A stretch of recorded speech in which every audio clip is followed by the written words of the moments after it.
Tuna furaha sana leo kama unavyoona vijana wako uwanjani. Tunahitimisha tamasha letu hili la kuibua vipaji. Tamasha hili naenda na kauli mbiu inayosema kipaji changu ajira yangu. Na sote tunafahamu kwamba vipaji sasa hivi ni ajira. Kwa hiyo vijana wanapoonyesha vipaji vyao hapa, tumekaribisha wadau mbalimbali wa michezo mbalimbali. Kuna michezo ya mipira, kuna michezo ya pete, tuna maonyesho ya teknolojia, uimbaji, sarakasi, comedy, zote hizo kwa ajili ya kuibua vipaji ambavyo vijana wanavyo. Na kama unavyoona wenyewe, vijana wana hamasa kubwa, wanafurahia sana. Na wadau tumewakaribisha, tunaamini wapo.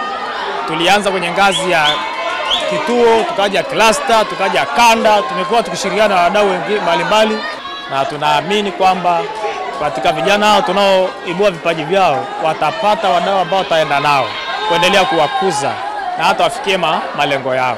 Tunaamini watapata ajira kupitia vipaji wanavyovionyesha mahali hapa. Kama shirika tuna utaratibu wa kufanya, lakini vijana hawa kwenye kanda, mashindano haya yanaendelea, wako kwenye vilabu tofauti tofauti huku wanakotokea katika mikoa wanayotokea. Lakini kama shirika tuna utaratibu wa kufanya kila baada ya miaka kadhaa. Kwa hiyo labda baada ya miaka miwili tunaweza tena kuwakutanisha kufanya kama hivi. Lakini mashindano haya, ligi hizi zinaendelea kwa ngazi ya mikoa yote ambayo wanatokea vijana wetu. Biblia inasema kwenye kitabu cha Misali sura 17 mstari wa 8, kipawa ni kitu cha thamani sana, kila kiendapo kinafanikiwa.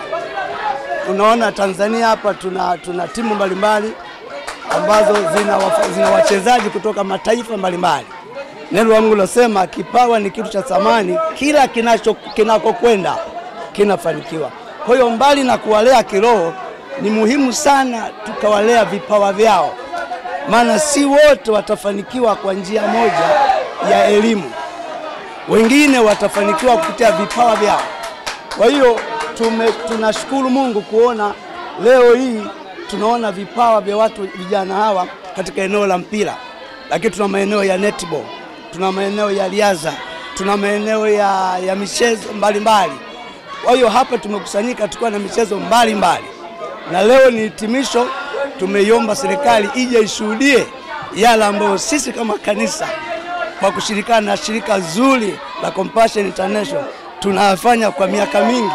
Kwa hiyo leo sio mwanzo na sio mwisho. Sisi kama serikali tunasema kwamba kwanza kama wadau, sisi kama serikali, cha kwanza huwa tunatoa vibali. Huwezi ukafanya tamasha kama hili huna kibali kutoka serikalini, ambako Baraza la Michezo la Taifa linatoa hivyo vibali.